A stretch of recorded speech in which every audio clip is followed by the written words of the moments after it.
Hello hello hello.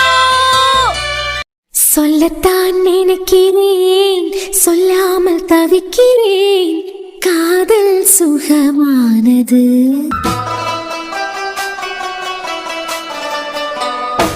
வாசற்படி ஓரமாய் வந்து வந்து பார்க்கும் தேடல் சுகமானது. பவி, என்னடி காலமே வந்திருக்க? உனக்கே காய்ச்சலாம். உன்னைய பாக்கிறதுக்காண்டி தான் வரணும்னு நினைச்சுக்கிட்டு இருந்தேன். நீ என்னடானா காய்ச்சலையும் வச்சுக்கிட்டு காலமே என்ன பாக்கிறதுக்கு வந்திருக்க? இல்ல, காலமே கார்த்திக் தான் சொல்லிக்கிட்டு இருந்தாரு உனக்கு காய்ச்சல் அப்படின்னு. அன்னைக்கு காய்ச்சலாம்? ஆமாண்டி, கார்த்திக் தான் சொன்னாரு உனக்கு காய்ச்சல் அப்படின்னு. ஐயோ பவி, நீ தப்பா நினைச்சுக்கிடாதா. ராத்திரி நேரத்துல உங்க வீட்டுக்கு வரதுல அர்ஜுனுக்கு விருப்பம் இல்லைன்னு நினைக்கேன். பக்கத்துல யாருன்னா பாத்துட்டா தப்பா நினைச்சுக்கிடுவாவே எல்லாம். அதான் அர்ஜுன் நைட்டு வீட்டுக்கு வர்றதுக்கு மடிச்சுட்டு எனக்கு காய்ச்சல்னு சொல்லிட்டாரு. அங்க வேற அக்கம் பக்கத்துல நிறைய வீடு இருக்கலாம், அப்படி ஏதாவது வரதுக்கு மடிச்சிருப்பாரு ராத்திரி நேரம் எல்லாம். ஓ சரிதியா, இப்ப பரவாயில்லையா? ஆமாடி பரவாயில்ல. இன்னைக்கு ஆபீஸ் போலியா? லீவ் சொல்லிட்டியா என்ன? இல்ல தியா, நிறைய வேலை இருக்கு. இன்னைக்கு லீவ் போட்டேன்னா அவ்வளவுதான். நிறைய பேருக்கு பதில் சொல்ல வேண்டியதா இருக்கும். வேலையெல்லாம் பெண்டிங் வச்சுட்டு லீவ் போட்டா நல்லா இருக்காது. என்ன பண்ணிட்டு தியா, ரிசைன் பண்ணிடலான்னு நிறைய நாள் தோணி இருக்கு. பவி ஏன் அழுற? இல்ல தியா, அடிக்கடி தோணிக்கிட்டே இருக்கேன் பேசாம வேலையை ரிசைன் பண்ணிடலாம் அப்படின்னு. ஆனா அப்பா வாங்கின கடனே தலைக்கு மேல இருக்கு. நம்மள மாதிரி மிடில் கிளாஸ் ஃபேமிலிக்கெல்லாம் கோபம்னு ஒண்ணு வந்துட்டா கூட சடனா எந்த முடிவும் எடுத்துட முடியாதுலாம். ஏன்னா எதை பண்ணிட்டு முடியும், குடும்பத்தை பத்தி யோசிக்க வேண்டியதா இருக்கும். அடுத்து இருக்க தங்கச்சியை பத்தி யோசிக்க வேண்டி இருக்கும். வந்து ரிசைன் பண்ணலான்னு தோணலாம். மற்ற விஷயத்த பத்தி எல்லாம் யோசிக்கும் போது இப்ப ரிசைன் பண்ண வேண்டான்னு எடுத்த முடிவே தூக்கி போட வச்சிடும். அல்லாதடி பவி, இப்ப எதுக்கு அழியா? தெரியலதியா, எனக்கு ஒரு அண்ணன் இருந்திருக்கலாமேன்னு தோணுது. நமக்கு ஏதாவது ஒண்ணுன்னா கேட்கறதுக்கு ஒரு அண்ணன் வேணாம்ல. என்ன கேட்கறதுக்கு புரியல? அப்பா இருக்காங்க இல்லடி, உனக்கு எதுனா ஒண்ணுன்னா அப்படியே விட்டுருவாங்களாம். அப்பா இருக்காங்க தாண்டியா, எனக்கு அப்பா இருக்காவ. உனக்கு யாருமே இல்லாம மட்டும்தான். அப்பா இருந்த வேஸ்ட் தான். உன் கல்யாணத்துக்கு கூட வரணும்னு அந்த ஆளுக்கு தோணவே இல்லை கண்டியா. வந்துடக்கூடாதுன்னு தான் நான் ஆசைப்பட்டேன், அதே மாதிரி வரல. ஆனா நீ சொல்லது கரெக்ட் தான். சில நேரத்துல எல்லாம் அண்ணன் இருந்தா நல்லா இருக்கும்னு எனக்கு தோணி இருக்க. நம்மள மாதிரிப்பட்ட மிடில் கிளாஸ் ஃபேமிலிக்கெல்லாம் நமக்கு எகென்ஸ்டா ஏதாவது ஒண்ணு நடந்துனா கூட உடனே இந்த முடிவை எடுத்துட முடியாது. சில நேரத்துல சிலரை கத்தியால குத்தி கிழிக்கணும் அளவுக்கு கோபம் வரும். ஆனா முடியாது. அதுதான் மிடில் கிளாஸ் ஃபேமிலியோட தலையெடுத்து. பவி, எனக்கு காய்ச்சல்னு நினைச்சுக்கிட்டு என்ன பாக்கிறதுக்கு வந்ததா நினைச்சேன். ஆனா வேற எதையோ பத்தி குழப்பிட்டு இருக்கேன்னு நினைக்கேன். சம்மந்தமே இல்லாம பேச இல்லத்தியா, சம்மந்தமே இல்லாம பேசல சொல்லி ரிசைன் பண்ணணுங்கிற அளவுக்கு தான் தோணுது. ஆனா அப்பா வாங்கின கடன், ஃபேமிலி, தங்கச்சி எல்லாரையும் பத்தி யோசிக்க வேண்டியதா இருக்கலாம். இங்க பாரு பவி, கார்த்திக் அண்ணா அந்த ஆபீஸ்ல வேலை பார்க்கறதுனால உனக்கு அங்க வேலை பார்க்கறதுக்கு பிடிக்கலன்னு எனக்கு தெரியுது. ஆனா இன்னமும் 1 மாசம் தானே இருக்குது. அது பிறகு நீ யாரோ அவர் யாரோ. என் பிரச்சனை கார்த்திக் இல்லதியா. என் பிரச்சனை என்னன்னு யார்கிட்ட சொன்னாலும் புரியாது. நான் ஒன்னு சொல்லட்டுமா? தப்பா எடுத்துக்கிட மாட்டியே. வழக்கமா யார்கிட்டையும் போய் நான் அட்வைஸ் பண்ணியதெல்லாம் இல்ல. அட்வைஸா எடுத்துக்கிடாத, ஒரு ஃப்ரெண்டா நான் சொல்லியதே இல்லல. யோசிச்சு பாக்குறியா? என்னதியா, குடும்பத்தை பத்தி இவ்வளவு தூரத்துக்கு யோசிக்க கண்டியா?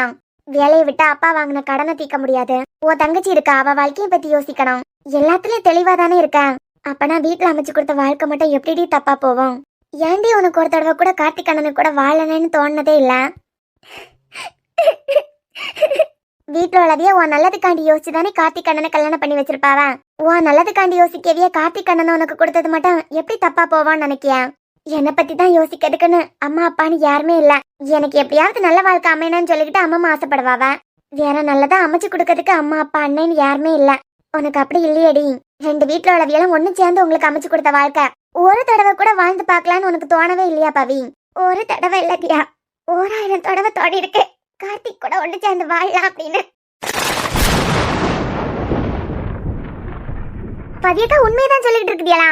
ஆமா சாரா, ஒரு தடவை இல்ல 1000 தடவை எனக்கு தோடி இருக்கு கார்த்திக் கூட ஒண்ணு சேர்ந்து வாழலாமே அப்படின்னு. லூசு, அது பிறகு எதுக்கு டிவோர்ஸுக்கு அப்ளை பண்ண? கார்த்திக்கே ஆசைப்பட்டிருந்தாலும் நீ பேசிருக்கலாம்ல அப்பயே. எனக்கு என் வீட்டுல உள்ளதை அமைச்சு கொடுத்த வாழ்க்கை நல்லா இருக்கான்னு நம்பிக்கை இருக்கு. என்னால எல்லாம் டிவோர்ஸ் கொடுக்க முடியாது, நீ அப்பயே பேசியிருந்தியானா இந்த அளவுக்கு போயிருக்காதுல்ல. லூசாடி நீ. என் நல்லதுக்காண்டி அம்மா அப்பா அமைச்சு கொடுத்த வாழ்க்கை எனக்கு இதுதான் நல்லா இருக்குன்னு தோணுது. என்னால டிவோர்ஸ் கொடுக்க முடியாதுன்னு அப்பயே நீ கான்பிடென்டா பேசிருக்கலாம்ல. அப்ப நீ பேசியிருந்தியானா கார்த்திகாலையும் வேற எதுவும் பண்ண முடியாது. அப்ப எனக்கு தோணலதியா. நாங்க 2 பேரும் ஒரே ஆபீஸ். நான் டெவலப்பரா இருந்தாலும் அவர் ப்ராஜெக்ட் மேனேஜர். எத்தனையோ நாள் கார்த்திக் கிட்ட இருந்து திட்டு வாங்கியிருக்கேன். அதனாலே அவர் எனக்கு பிடிக்காமலே போயிட்டேன். டிவோர்ஸ் அப்ளை பண்ணதுக்கு பிறகு அப்ப எல்லாம் அவர் கூட ஒண்ணு சேர்ந்து வாழலான்னு எனக்கு தோணுனதில்ல. எனக்காண்டி ஒவ்வொரு தடவையும் அம்மா சர்ச்சில் போய் மணிக்கணக்கா இருந்து அழுது அப்பா ஃபீல் பண்ணிக்கிட்டே இருக்குது. கார்த்திக் அம்மாவும் நாங்க ஒன்னா வாழணும்னு ஆசைப்பட்டது. இதெல்லாம் வச்சுக்கிட்டு பெரியவங்களுக்காண்டியாவது வாழலாமே நினைச்சிருக்கேன். Super D. அப்பனா நீ இத கார்த்திக் கிட்ட சொல்லிருக்கலாம்ல. நான் மட்டும் ஒன்னா வாழலாம்னு ஆசைப்பட்டா போதுமா? அவரும் அப்படி நினைச்சிருக்கணும்ல தியா. ஏக்கா அப்பனா நீங்க கார்த்திக் அண்ணனை லவ் பண்றீங்களா? ஏக்கா உங்களை தான் கேக்கேன். தெரியல சாரா. ஏடி தெளிவா பேசிய. லவ் பண்றியான்னு கேட்டா தெரியலங்கற. தெரியலனா என்ன அர்த்தம்? லவ் பண்றனா இல்லையான்னு தெரியல தியா. ஆனா அம்மா அப்பாவை அத்தை மாமான்னு கூப்பிட்டு ரொம்ப பாசமா இருக்காரு. என் தங்கச்சியா அவர் குழந்தை மாதிரி நினைச்சுக்கிட்டு அவ்வளவு பாத்துக்கிட்டாரு. அவளுக்கு என்னைய விட அவரை தான் ரொம்ப பிடிக்கும். அவ என்ன ஆசைப்பட்டாலும் அதை வாங்கி கொடுக்காரு. அவளுக்கு தேவையானது எல்லாம் பார்த்து பார்த்து செய்யாரு. இப்ப கூட இன்ஜினியரிங் அட்மிஷனுக்கு நான் வரணுமான்னு கேட்டதுக்கு நீ வேண்டாம், அத்தா வந்தா போதா, நீ தேவையில்லைன்னு சொல்லிக்கிட்டு அம்மா அப்பா கூட கார்த்திகை தான் கூட்டிகிட்டு போனான். நம்மள மாதிரி மிடில் கிளாஸ் ஃபேமிலியா இருக்கேங்களுக்கு நமக்கு வரப்போற ஹஸ்பண்ட் நம்மள பாத்துக்கிட்டதை விட நம்ம குடும்பத்துக்கு மேல அக்கறையா இருந்தாவல்னா ஆட்டோமேட்டிக்கா ஒரு ஈர்ப்பு வரலாம். இது காதலான்னு கேட்டா சத்தியமா எனக்கு தெரியல சாரா. லூசு, ஒன்னா வாழறதுக்கு உனக்கு ஐடியா இருக்கு. அப்பனா நீ கார்த்திக் அண்ணன் கிட்ட கொஞ்சம் இதை சொல்லிருக்கலாம்ல, பேசி புரிய வச்சிருக்கலாம்ல. எப்படி சொல்ற? என்கிட்ட பேசவே விரும்பாதவரு என்ன போய் சொல்றியா? நான் சொன்னாலும் அவருக்கு அது புரியாது. 5 மாசமா ஒரே வீட்டுல ஒன்னா இருக்கோம். இது வரைக்கும் கார்த்திக்கோட ஒரு பார்வை கூட என் மேல தப்பா பட்டதே இல்ல. இன்னைக்கு வரைக்கும் எங்க வீட்டுக்கு என் அம்மா அப்பா தங்கச்சி வந்திருக்காவ, அவரோட அம்மா வந்திருக்காவ. இதுல தாண்டி அர்ஜுனனும் சாராவன் தான் வந்திருக்காவ. அர்ஜுனனை கூட சாரா வந்தா உண்டு. அவரு கூட எதனா தேவைக்கு மட்டும்தான் வருவாரு. மத்தபடி இவ பிடிக்காத பொண்ணு தானே. என்னமோ கொஞ்ச நாளில டிவோர்ஸ் ஆக போகுது. அவனை வீட்டுக்கு கூட்டிகிட்டு வருவான், இவனை வீட்டுக்கு கூட்டிட்டு வருவான்னு சொல்லிட்டு எவனையும் இது வரைக்கும் வீட்டுக்கு கூட்டிட்டு வந்ததில்ல. கார்த்திக் இடத்துல வேற யாராவது இருந்திருந்தா கும்பலா கூட்டிகிட்டு வந்து குடி ஆட்டம் பாட்டன்னு கும்மி அடிச்சிருப்பாவ. அங்க எனக்கு பாதுகாப்பா இருந்திருக்காது. ஆனா கார்த்திக் அப்படி இல்ல. ஒரு நேரம் ஆச்சுன்னா அதுக்கு முந்தி வீட்டுக்கு வந்துருவாரு. வீட்டுல ஒத்தையில ஒரு பொண்ணு இருக்கா. எல்லாத்தையும் விட அவர் அம்மாவை ரொம்ப மதிக்கிறாரு. அவ அம்மா காண்டியும் எங்க வீட்டுல உள்ளவியலுக்காண்டியும் தான் எங்க கல்யாணமே நடந்தது. லவ்வானெல்லாம் தெரியல, ஆனா ஒரு விதமான மரியாதை. கூட இருந்தா நல்லா இருக்கணும் ஒரு ஏக்கம் இருக்கு. தங்கச்சிக்கு கூட ரொம்ப பிடிக்கும்ல. யாருனாலையாவது எதனா ஒரு பிரச்சனை வந்ததுன்னா அம்மா அப்பா கூட யோசிப்பாவ, நம்ம வீட்லயே ஒரு பையன் இருந்திருந்தானா இப்படி நடந்திருக்காதுல அப்படின்னு. இப்ப கார்த்திக் வந்ததுக்கு பிறகு அவையில ரொம்ப சந்தோஷமா இருக்காவ. அவர் கூடவே இருந்தா லைஃப் லாங் ஹாப்பியா இருக்க தோணுது. ஆனா அதுக்கு அவரை நினைக்கணும்ல. லைஃப் இப்படின்னு ஆயிடுச்சு, இதுக்கு பிறகு எப்படி போகுதோ அப்படியே போக வேண்டியதான். உனக்கு கார்த்திக்கு புரிய வைக்க முடியலனா நான் ஒன்னு சொல்லேன். கார்த்திக் அண்ணை ரொம்ப பேசியது அர்ஜுன் கூடலதான். நீ அர்ஜுன் கிட்ட உன் மனசுல இருக்கிறத சொல்லலாம்ல. சொல்லிட்டேன்டியா. என்னடி சொல்ல? நீ சொல்லியிருந்தா அவர் கார்த்திக் அண்ணன் கிட்ட பேசியிருப்பார்ல. என் மனசுல இப்படி ஒரு எண்ணம் வரதுக்கு முந்தி வரைக்கும் அவர் எங்க லைஃப்ல தலை போட்டதே இல்ல. என் கார்த்திக் கிட்ட கூட அப்படி பண்ணி இப்படி பண்ணு அட்வைஸ் எல்லாம் பண்ணதில்ல. அர்ஜுன் அண்ணனா ஒரு நாள் என்கிட்ட வந்து அவனை பிரிய போறதுல உனக்கு சம்மதமான்னு கேட்டாரு. அப்பதான் என் மனசுல இருக்கிறத நான் சொன்னேன். அது பிறவுல இருந்து அர்ஜுன் அண்ணனும் சான்ஸ் கிடைக்கச்சுல எல்லாம் கார்த்திக் கிட்ட பேசிட்டு தான் இருக்காரு. ஆனா தியா கார்த்திக் எனக்கு கூட பேசுறதுக்கு கூட விருப்பம் இல்ல. எனக்கு வேற வழி இல்ல. அவர் பேசலன்னா என்ன, நீ போய் புரிய வைக்க வேண்டியதானே. என்னால அப்படி முடியாது தியா. ஒன்னா வந்தா நல்லா இருக்குமே, வீட்டுல உள்ளவே சந்தோஷப்படுவாங்களேன்னு தோணுதுதான். ஆனா அதுக்குன்னு சொல்லிட்டு நானா போய் எந்த ரிஸ்க் எடுக்கிறதுக்கு நான் விரும்பல. என்னால அது முடியவும் முடியாது தியா. நான் இல்ல, என் இடத்துல நீ இருந்தாலும் இதுதான் பண்ணிருப்பேன். நம்ம மனசுல ஒன்னா வாழலாம்னு ஆசை வந்தாலும் ஒரு பொண்ணு அதை நம்மளால வெளிக்காட்ட முடியாது. உனக்கு தெரியும்ல, என் ஃபேமிலி ரொம்ப மிடில் கிளாஸ் ஃபேமிலி தான். ஆனா கார்த்திகை பத்தி உனக்கு தெரியும்ல, அது ரேஞ்சே வேற. என்னால அப்படியெல்லாம் போய் அசிங்கப்பட முடியாது. அதனாலதான் அவர் எதை ஃபாலோ பண்ணியாரோ அதை நான் ஃபாலோ பண்ணிக்கிட்டு அமைதியா போயிட்டு இருக்கேன். நானா போய் எனக்கு ஒரு கெட்ட பேர் வந்துச்சுன்னா என்னால அதை தாங்கிக்கவே முடியாது. ஏதாவது ஒரு வார்த்தை சொல்லிட்டாருன்னா என்னால அதை தாங்கிக்க முடியாது தியா. என்னைக்காவது அவருக்கா தோணுனா பாக்கலாம். அப்படி இல்லைன்னா அவர் யாரோ நான் யாரோ. இக்க கவலைப்படாதக்கா. என்னமோ ஒரு மாசம் எடுக்கலாம், அதுக்குள்ளால கார்த்திகான மனசு மாறன்னு எனக்கு தோணுது. எனக்குலாம் அம்மா மட்டும்தான் இல்ல, வேற எல்லாம் கிடைச்சிருக்கு. நான் ஆசைப்படுறதுக்கு முந்தையே என் கண்ணு முன்ன அது வந்து இருக்கான். இது வேணேன்னு எனக்கு தோணதுக்கு முந்தையே அண்ணன் எனக்காண்டி அது செஞ்சு கொடுத்துறான். இருந்தாலும் அம்மா மட்டும் இல்லாததுக்கே எவ்வளவோ கவலைப்பட்டிருக்கேன். ஆனா பவியக்கா ஒன்னையும் அண்ணியும் நினைக்கும் போது மனசுல ஒரு மாதிரி வேதனையா இருக்கு. தியா இத பத்தி எல்லாம் யாருக்கிட்டையும் பேசிடாதுங்க. என் அம்மாவை பாக்கச்சுல இத பத்தி எல்லாம் சொல்லிடாத. அப்பாவை பார்த்தாலும் இத பத்தி எல்லாம் பேசாத.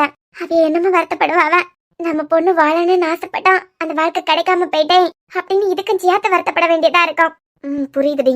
சரி, ஒரு நாள் அவர் மனசு மாறும். சரி, எனக்கு இனிமே ஆபீஸ் போகணும். இனிமே அங்க வேற ஒரு தொல்லை. வேலை விஷயத்துல டார்ச்சர் பண்ண வரோம். ஒரு ஆம்பளைக்கு நம்ம பர்சனல் தெரியாம இருக்கிறது வரைக்கும் நம்ம சேஃப். இவ வாழ்க்கை இதுதான். இவளோட வீக் பாயிண்ட் இவ ஃபேமிலி தான். நம்மளை பத்தி எப்ப இன்னொருத்தருக்கு தெரிய வருதோ சில ஆம்பளைங்க நம்மள ப்ரொடெக்ட் பண்ணியதுக்கு வாய்ப்பு இருக்கு. சிலரை ஈஸியா நம்ம பக்கம் இழுத்துடலாம்னு சொல்லிக்கிட்டு அவைய இஷ்டத்துக்கு நமக்கு டார்ச்சர் குடிக்கிறதுக்கு வாய்ப்பு இருக்கு. இதுல புரிஞ்சுக்கிட வேண்டியவங்களே புரிஞ்சுக்காம கொஞ்சம் கூட யோசிக்காம அவையெல்லாம் சேர்ந்து டார்ச்சர் பண்ணியதுதான். அப்படியே எங்கேயாவது ஓடிடலாம் போல இருக்குதியா. புரியல. இல்ல ஒன்னும் இல்ல. சரி, ஒரு மாசத்துக்குள்ள எல்லாம் மாறும். சரிடி, எனக்கு ஆபீஸ் டைம் ஆகுது, நானே கிளம்பேன். பாத்துப்போ. நான் ஈவினிங் வந்து உன்னை பார்க்கேன். ஈவினிங் எனக்கு அம்மாவை போய் பார்க்கணும். சரி, அப்ப நான் அங்கேயே வரேன்.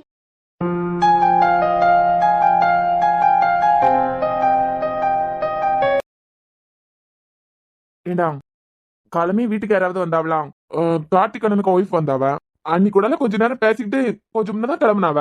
வேற வேற யாரும் வந்த மாதிரி தெரியல. நீ யார தேடியா? இல்ல வந்திருக்கணுமே, அதான் கேட்டேன். யாரு? ஜெசிகா? இல்லையா, அண்ணே வரல. எப்படி பார்த்தாலும் இனிமே அர்ஜுன் நமக்கு கிடைக்க மாட்டாரு. நம்ம வேலையை பார்த்துக்கிட்டு கிளம்ப வேண்டியதான்னு திரும்பி இருப்பான்னு நினைக்கேன். அண்ணி, என்ன துளசி, குளிச்சுக்கிட்டா நின்னியா? ஓ, அதனாலதான் நான் வெளியே நின்னுகிட்டு கூப்பிட்டது உங்களுக்கு கேட்கல போல. உள்ள வந்திருக்கலாம்ல. இந்த ரூம்குள்ளயா? ஏன் இந்த ரூம்குள்ள இருக்கவே சிங்கமா புலியா? அண்ணி, உங்களுக்கு தெரியும்ல, இந்த ரூம்குள்ள யாரும் வரதுக்கு அனுமதி இல்ல. நீங்க வந்ததுக்கு பிறகுதான் ரோஸ் வராவ. நான் கூட நீங்க வந்ததுக்கு பிறகுதான் வரேன். அதுக்கு முந்தி இங்க யாரும் வர முடியாது. அதான் வெளியே நின்னுகிட்டு கூப்பிட்டேன். அது பிறகு அண்ணன் கீழே தானே உட்கார்ந்துருக்கேன். அதான் நானே உள்ள வந்துட்டேன். நீங்க கீழே வருவீங்களா? யார் கூப்பிட்டா? அண்ணனுக்கு பசிக்கு தான் டிஃபன் எடுத்து வைக்கணுமா? துளசி சாரா தான் இருக்காளா? அக்கா எடுத்து வைக்கிறதுக்கு போனதுக்கு அண்ணன் தான் சொல்லிக்கிட்டு இருந்தேன், தேவ வர சொல்ல அப்படின்னு. சாராக்கா தான் கிச்சன்ல வேலை இருக்கு, அண்ணிய வர சொல்ல அனுப்பி விட்டது. சரி, நீ போ, நான் வரேன். சரி அண்ணி, சென்னன் வந்துருங்க. 10 நிமிஷமா அண்ணி வெயிட் பண்ணிக்கிட்டே இருக்க. இதுக்கு இன்னைக்கு ஒரு முடிவு கட்டேன். என்ன யோசிக்கியா? இல்ல, அது அவ்வளவு சொன்னனால மனசு மாறாது. அதான் ஒருவேளை அவளுக்கா தோணி இருக்கோம். இனிமே இருந்தா நமக்கு தான் கெட்ட பேரு. அர்ஜுனுக்கு தான் வேற கல்யாணம் ஆயாச்சுல, நம்ம ஒதுங்கிடுவேன்னு அவளுக்கு தோணி இருக்கலாம். தோணுனா நல்லதுதான். குட் மார்னிங் அண்ணி. Good morning Kavin. என்ன? இல்ல, அங்கேருந்து வரப்பா தானே வந்தேன். மூஞ்சி பார்த்த உடனே நீ எதுக்கு பயப்படியா? நம்ம தப்பு பண்ணாதான் பயப்படணும். என்னன்னு கேட்டேன். எதுக்கு கூப்பிட்டீங்க? டிஃபன் என்ன அப்பா நான் வந்து எடுத்து வைப்பான். இங்க பாருங்க அர்ஜுன், பாத்துக்கிட்டு தான் இருக்கேன். இங்க நான் சாரா காண்டி மட்டும் தான் வந்திருக்கேன். உங்களுக்கு டிஃபன் லஞ்சுனெல்லாம் எடுத்து வச்சு உங்களை சாப்பிட வைக்கிறதுக்காக நான் வரல. அவ கல்யாணம் நல்ல முறையில நடக்கிறதுக்காண்டி மட்டும் தான் வந்திருக்கேன். உங்களுக்கு இதுக்கு முந்தி சாரா தானே எல்லாம் எடுத்து வச்சுக்கிட்டு இருந்தா. சாரா கல்யாணம் முடிஞ்சதுக்கு பிறகு நான் போதான் போறேன் வீட்டை விட்டு. அதனால அவளே உங்களுக்கு எடுத்து வைப்பான்.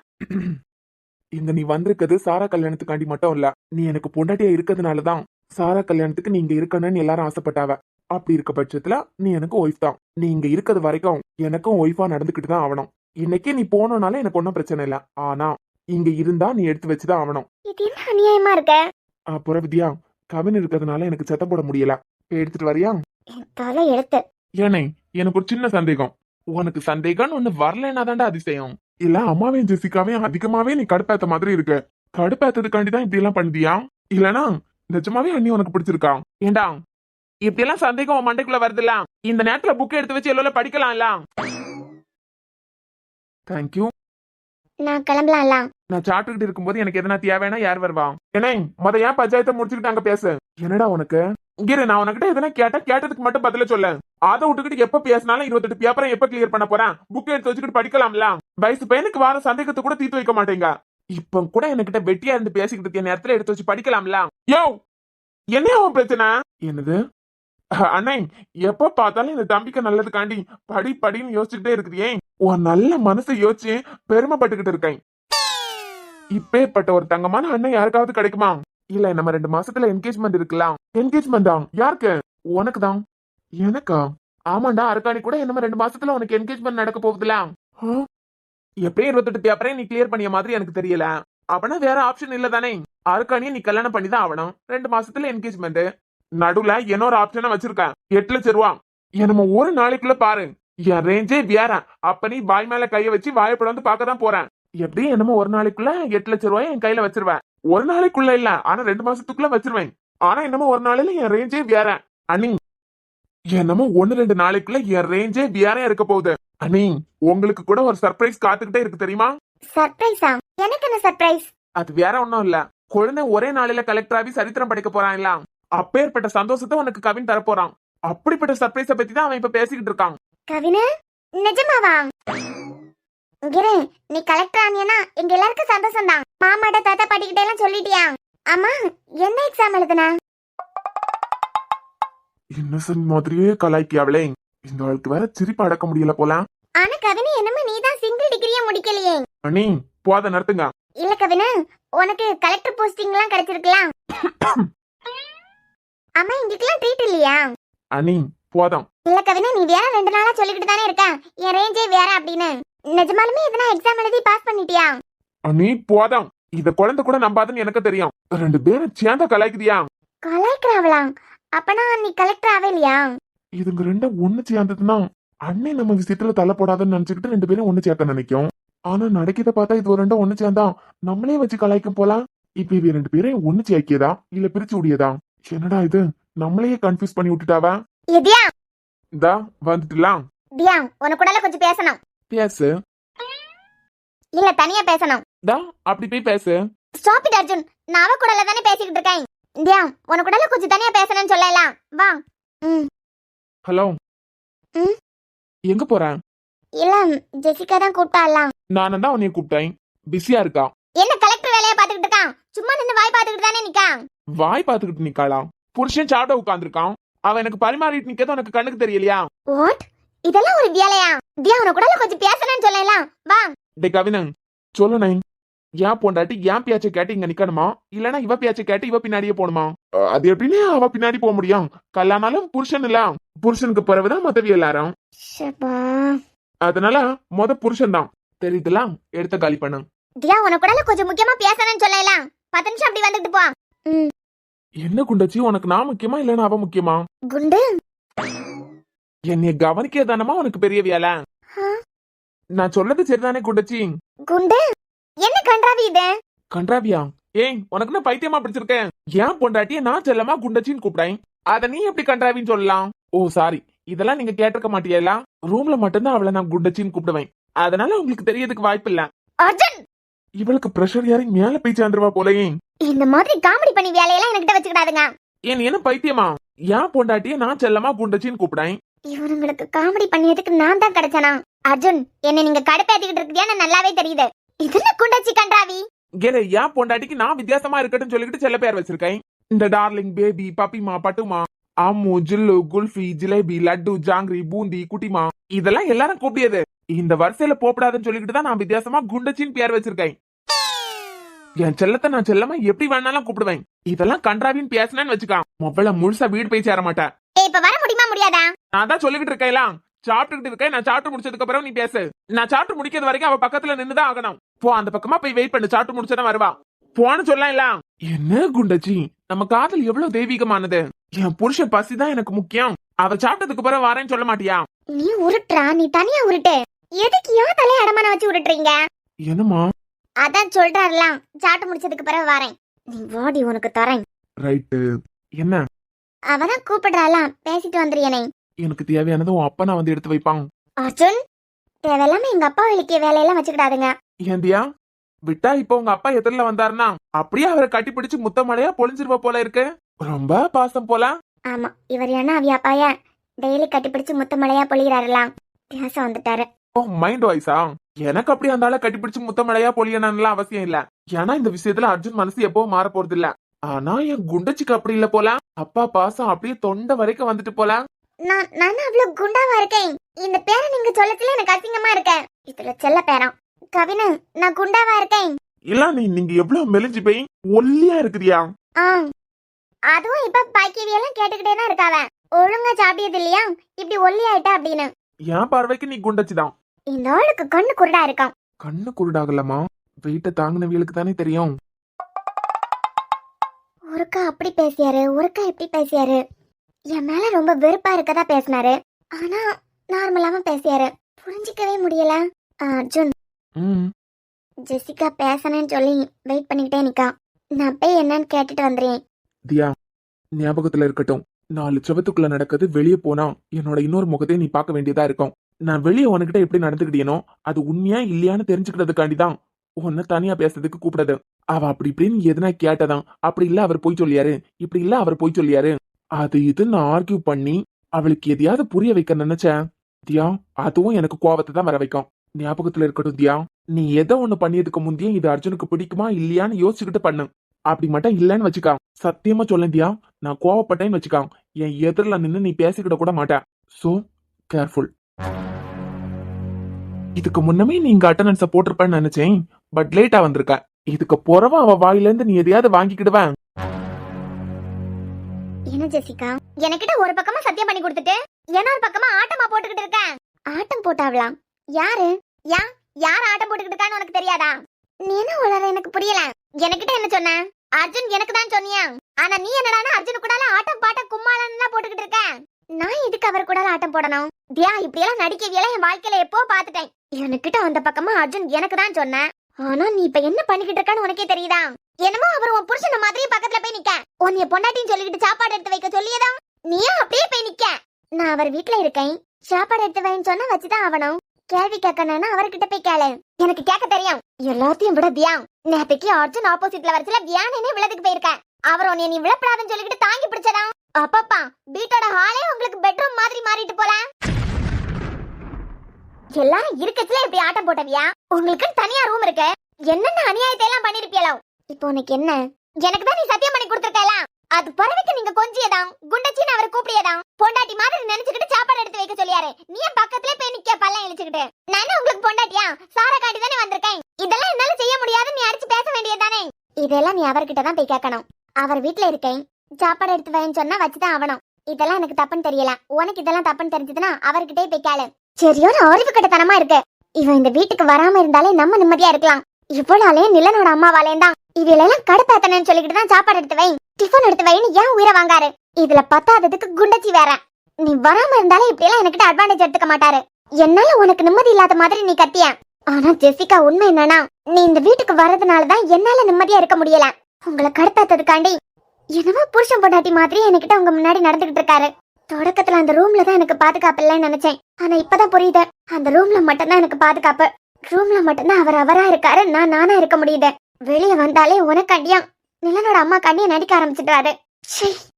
என்ன அப்பப்ப நான் இங்க வந்துட்டு போவேன் நீ நினைச்சு பாக்கல? நான் வரதுனால உன்னால நீ நினைச்சதை நடத்த முடியல. இப்ப என்ன உனக்கு? வழிக்கு கீழே விழ போனேன், அவர் தாங்கி பிடிச்சாரு. நேத்து வரைக்கும் எனக்கு ஒரு மாதிரி தான் இருந்தது. ஆனா இத நீ ஒரு குத்தமா எடுத்துக்கிட்டு வந்திருக்க பாத்தியா? இப்ப சொல்லேன், நான் விழ போனேன், அவர் பிடிச்சாரு. இது தப்பா எல்லாம் எனக்கு தெரியல. இது தப்புன்னா தாங்கி பிடிச்சவர்கிட்டே போய் கேளு, ஏன் தாங்கி பிடிச்சியா அப்படின்னு. எனக்கிட்ட கேள்வி கேட்காதா? இங்க பாத்தியா, உனக்கிட்ட டைரக்டாவே கேட்கேன். நீங்க வெளியே நடந்துக்கிட்டத பார்த்தா ஹஸ்பண்ட் அண்ட் ஒய்ஃப் மாதிரி தான் நடந்துக்கிட்டியா? நீ வராம இருந்தாலே நான் இங்க இருக்கிறது வரைக்கும் நிம்மதியா இருந்துட்டு போலாம். ஓப்பனா கேட்கேன், நீ அர்ஜுன் கூட நான் அர்ஜுன் கூட நீ அர்ஜுன் கூட ஒன்னா வாழ ஆரம்பிச்சிட்டதானே? சொல்லுதியா? எனக்கு நீ வாக்கு கொடுத்திருக்க அர்ஜுன் எனக்கு தான் அப்படின்னு. ஆனா நீங்க நடந்துக்கிட்டதெல்லாம் பாக்கும்போது அப்படிதான் தெரியுது. நான் உனக்கிட்ட சாரா கல்யாணம் முடிஞ்ச உடனே இந்த வீட்ல இருந்து போவேன்னு மட்டும் தான் வாக்கு கொடுத்திருக்கேன். அது பிறகு நடக்க வேண்டியதெல்லாம் உனக்கும் அர்ஜுனுக்கும் விருப்பப்படி நடக்கும். என்ன பொறுத்த வரைக்கும் சாரா கல்யாணம் நல்லபடியா முடிஞ்சதை நான் கிளம்பிடுவேன். அது பிறகு நீ ஆச்சு அர்ஜுன் ஆச்சு. இந்த மாதிரி கேள்வி எல்லாம் என்கிட்ட கேட்க வேலையை வச்சுக்கிடாத. ஜெசிகா, சாரா கல்யாணம் முடிஞ்சதை நான் இந்த வீட்டை விட்டு போவேன்னு சொல்லியிருக்கல, அதுக்குன்னு சொல்லிக்கிட்டு என்ன வேணா இவளுக்கிட்ட கேட்கலாம், எப்படி வேணா இவளை மடக்கலான்னு மட்டும் நினைக்காத. ஞாபகம் இருக்கட்டும். இதுக்கு மேல உனக்கு என்ன பேசணும்னாலும் அர்ஜுன் கிட்டே போய் பேசு. கேக்குறேன், கேட்கதான் போறேன். சரி, என்ன பொண்ணு இவாளாம்? எப்படி இப்படி எல்லாம் கேட்க தோணுது இவளுக்கு? இவளோட இந்த மொட்டமான புத்தியாலதான் அந்த ஆளு கொடுப்பேத்ததுக்காண்டி என்ன யூஸ் பண்ணிக்கிட்டு இருக்காரு. ஹாய் ஜெசிகா, பயங்கர கோவமா வந்திருக்க போல. டேய், உன் வேலை என்னமோ அதை மட்டும் பாரு. இப்படி மாறி பாத்துக்கிட்டு இருக்க நேரத்துல படிக்கலாம்ல. அவனை படிக்க வைக்கிறது நான், அவனுக்காண்டி ஃபீஸ் கட்டியது நான். கேள்வி கேட்கறதுக்கு என்ன தவிர வேற யாருக்கும் உரிமை இல்ல. அவன் ஏன் தம்பி, நீ அட்வைஸ் பண்ணி தான் அவன் வளரானு இல்ல. அப்புறம் உன் அட்வைஸ் அவனுக்கு தேவையும் இல்ல. இப்ப என்ன உன் பிரச்சனை? நீ நினைச்சுக்கிட்டு போனது அங்க நடந்திருக்காது போல. அர்ஜுன், என்ன எதுக்கு கொந்தளிக்கிற? இங்க பாருங்க அர்ஜுன், என் மனசுல நீங்க மட்டும் தான் இருக்கீங்க. அது உன் பிரச்சனை, சொல்லி புரிய வைக்க பார்த்தாச்சு. சும்மா சும்மா அவனுக்கு அட்வைஸ் பண்ணிக்கிட்டு இருக்கிறதுக்கு நீ ஒன்னும் எனக்கு ஃபீஸ் கொடுக்கல, அத நான் வேலையாவும் பாக்கல. அதனால சும்மா சும்மா அவனுக்கு அட்வைஸ் பண்ணிக்கிட்டு எல்லாம் இருக்க முடியாது. இல்ல அர்ஜுன், தியா எனக்கு வாக்கு கொடுத்திருக்கா, சாரா கல்யாணம் வரைக்கும் தான் இங்க இருப்பேன். அது பிறகு அர்ஜுன் உனக்கு தான் சொல்லிருக்கா. அடி பாவி. சரி, நேத்திக்கு நடுகால அவ விழ போனதை நீங்க தாங்கி பிடிச்சிருக்கியா? நீ என்ன பைத்தியமா? டேய், நீ உன் வேலையை மட்டும் பாரு. உங்க ரூமுக்கு வந்தாலே அப்படி எரிஞ்சு விழுவியா? அவ கீழே விழ போனோன்னா தாங்கி பிடிச்சிருக்கியா? இதே நான் கீழே விழுந்திருந்தேன்னா அப்படியே குழி தோண்டி புதைச்சிருப்பியா? இன்னைக்கு உங்க ரூம்லயே அவ இருக்கா, நைட்டு கூட உங்க கூட தான் ஸ்டே பண்ணியா? அதெல்லாம் ஒண்ணும் பிரச்சனை இல்ல. ஆனா சும்மா உங்களை பாக்கிறதுக்கு அந்த ரூமுக்கு வந்தாலே எனக்கு எப்படி எல்லாம் திட்டி இருக்குதியா? ஆமா, அவ தியாவா வந்தாள்னா ஒன்ன மாதிரி தான் திட்டி இருப்பேன். ஆனா அவ தியாவா என் ரூம்குள்ள வரல, டிஎஸ்ட்ரி அர்ஜுனா தான் என் ரூம்குள்ள வந்தான். அப்புறம் ஜெசிகா, நான் கட்டின தாலி என்னமோ அவ கழுத்துல கிடக்கு. இந்த வீட்ல எனக்கு ஈக்குவல் ரைட்ஸ் அவளுக்கும் இருக்கு. இந்த வீட்ல எனக்கு ஈக்குவல் ரைட்ஸ் அவளுக்கு இருக்கும் போது என் பெட்ரூம்ல எனக்கு ஈக்குவல் ரைட்ஸ் அவளுக்கு இருக்கு. பிகாஸ் அவ என் ஒய்ஃப், என்னல பாதி. இந்த வீட்ல இருக்க எல்லாரையுமே எனக்கு பிடிக்கும். ஏன் நிலனோட அம்மாக்க மேல கூட எனக்கு எந்த கோபமும் இல்ல. ஆனா அர்ஜுன், உங்களை சுத்தமா எனக்கு பிடிக்காததுக்கு ஒரே ஒரு காரணம் மட்டும்தான். அந்த ஒரு காரணத்தினால உங்களை சாதாரண மனுஷனா கூட என்னால பார்க்க முடியல. எனக்கு உங்க மேல எந்த மரியாதையும் இல்ல, எந்த ஒரு அபிப்பிராயமும் இல்ல. எனக்கு உங்களை பிடிக்காதுதான். ஆனா ஒன்னே ஒன்னு அர்ஜுன், மனசளவுல கூட நீங்க எந்த பொண்ணுக்கும் துரோகம் பண்ணதில்ல. மனசளவுல கூட நீங்க வேற எந்த பொண்ணையும் நினைச்சது கிடையாது. இது எனக்கு நல்லாவே தெரியும். உங்களை மாதிரி தான் ஜெசிகாவும். மனசளவுல கூட உங்களை தவிர வேற யாரையும் அவ நினைச்சதில்ல. என் கழுத்துல தாலியை கட்டி உங்க லைஃபை நீங்க ஸ்பாயில் பண்ணிட்டீங்க. நீங்க ஜெசிகாவை கல்யாணம் பண்ணிருந்தீங்கன்னா நல்லா இருந்திருக்கும். தப்பு பண்ணிட்டீங்க அர்ஜுன். உனக்கு புரியலையா? புரியுது அர்ஜுன். ஆனா நான் உங்களுக்கு கூட பேசிக்கிட்டு இருக்கச்சுல இனி ஒரு மனுஷிய கூட நீங்க மதிச்சதில்ல. உங்க ரூமுக்கு வந்தா குத்தம், உங்ககிட்ட சும்மா பேசினா குத்தம். ஆனா நேத்து வந்த தியா இதெல்லாம் அனுபவிச்சுக்கிட்டு இருக்கா. அப்ப நீங்க என்ன மனுஷிய கூட மதிக்கல அப்ப எல்லாம்? ஜெசிகா நீ என்ன லூசா? அண்ணன் அப்படிதான். நீ மட்டும் இல்ல, கல்யாணத்துக்கு முன்னா தியா நீக்கிட்டே அப்படிதான் நடந்துக்கிடும். இப்ப அவருக்கு கல்யாணம் ஆயிட்டு நீ அது கூட கம்பேர் பண்ணிக்கிட்டு இருக்க? நான் இத்தனை வருஷமா உங்களை சுத்தி வந்துட்டு இருந்தேன். ஒரு செகண்ட் கூட நீங்க என்ன பாவம் பார்த்ததே இல்ல. ஆனா ஒரு மஞ்ச கயிறை கட்டினதா உங்க மனசு அப்படியே மாறிட்டு. ஜெசிகா நீ வேணா அந்த கயிறை சாதாரண கயிறா நினைக்கலாம். ஆனா அண்ணன் தாலிக்கு இம்பார்ட்டன்ட் கொடுக்கவரு. எனக்கிட்ட இப்படி எமோஷனலா எல்லாம் ஃபீல் பண்ணி என்ன ஒரு மாதிரி பிளாக்மெயில் பண்ணாத. நீ எமோஷனலா ஃபீல் பண்ணி பேசினதும் ஐயோ அம்மா சாரி பூரி அப்படின்னு எல்லாம் பேசுவேன் மட்டும் நினைக்காத. இந்த வீட்டுக்கு நீ வந்துட்டு போயிருக்கானா என்கிட்ட கொஸ்டின் பண்ணிய வேலையை வச்சுக்கிடாத. எனக்கிட்ட கேள்வி கேட்கறதுக்கு உனக்கு எந்த உரிமையும் இல்ல. முத கிளம்பு. அர்ஜுன் போதும் ஜெசிகா, ஏன்னா இவன் என்ன பைத்தியமா? அண்ணன் கல்யாணம் பண்ணிக்கிட்டா ஒன்னே கல்யாணம் பண்றேன்னு சொன்னா அதை வச்சுதான் அவ மிரட்டி மிரட்டி பேசிட்டு இருக்கா. நீ எதுவும் அதை நினைச்சு ஃபீல் பண்ணாத. கவினை எப்பேற்பட்ட நல்லவியலா இருக்கட்டும், ஒரு விஷக்கிருமி கூட சேர்ந்தா போதும் வீட்டே ஒரு ஆட்டம் காட்டிடும். புரியல? ஜெசிகாக்கு என் மேல வந்த காதல நான் தப்புன்னு சொல்லல. ஆனா நான் ஏன் இப்படி நடந்துகிட்டு இருக்கேன்? கல்யாணத்துக்கு முன்ன எனக்கு ஏன் காதல் பிடிக்கல? என்ன நிஜமாலுமே புரிஞ்சுக்கிட்டவளா இருந்தா இதெல்லாம் அவளுக்கு அப்பவே புரிஞ்சிருக்கும். ஆனா என்னைய புரிஞ்சுக்காம எப்ப உங்க அம்மா கூடல சேர்ந்து எனக்கிட்ட வந்து இதெல்லாம் செட் ஆகாதுன்னு சொன்னாலும் அப்பயே புரிஞ்சுக்கிட்டேன் கவின், எனக்கு இவ செட் ஆக மாட்டா அப்படின்னு. நம்ம என்னதான் நல்லவியலா இருந்தாலும் நம்ம கூடால ஒரு கெட்டது வந்து சேர்ந்தாலும் லைஃபே திசை மாறி போயிடும். அதுக்கு நல்ல எக்ஸாம்பிள் ஜெசிகா தான். இப்ப வேற அவளுக்கு ஏத்தி விடுறதுக்கு ஆள் இருக்கு. அதுக்கு நம்ம வீட்டுல நடந்தது, அதுவும் நைட்ல நடந்தது. எப்படி அவக்கு அதுக்கு போயிருக்கோம்? அம்மா மூலமா தான் இருக்கும். அதான் எப்ப சொந்த புத்தி இல்லாம மத்தவிய பேச்ச கேட்டு ஆட ஆரம்பிச்சாலும் அப்பயே அவ லைஃப் நாசமா போயிட்டு கூட்டு சேர்ந்திருக்க ஆள் அப்படி.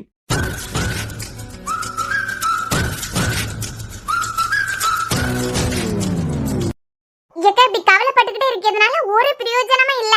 ஆமா பவிக்காமா, கவலைப்படியதை நடத்திட்டு என்னமோ ஒரு மாசத்துல என்ன பண்ணணும்னு யோசிப்பான். நான் ஒரு கேள்வி கேட்கட்டா? என்னமா? 2 பேரும் பிரிய போறான்னு சொன்னோன்னா ஒன்னா ஒரே வீட்டுல தங்குங்க, நீங்களே சமைச்சு நீங்களே சாப்பிடணும். அது பிறகு உங்களுக்கு பிடிக்காம போச்சுன்னா விவாகரத்துக்கு நாங்க சம்மதிக்கன்னு முடிவெடுத்தியலாம். அது யார் எடுத்த முடிவு? நாங்க எல்லாரும் சேர்ந்துதாமா அப்படி ஒரு முடிவு எடுத்தோம்.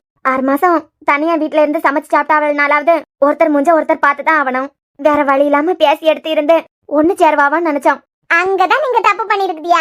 ஒரே கம்பெனில வேலை பாக்கியவியா? ஒன்னா இருந்தா எதனா தேவைக்கு ராத்திரி நேரத்துலயும் பேச வேண்டியது இருக்கலாம். அப்படியே கொஞ்சம் கொஞ்சமா பேசி ஒண்ணு சேர்ந்துருவாவான்னு நினைச்சோம். இப்படி ஒரே வீட்டுல இருந்ததுக்கு பிறகு இன்னும் பேசுறதுக்கு கூட ஆரம்பிக்கல. ஏக்கா 5 மாசம் வேஸ்டா போச்சுலாம். இனிமே நாங்க சொல்லியதை கேட்டு பாருங்களேன். என்னமோ 30 நாளெல்லாம் என்ன பெருசா நடந்துற போகுது?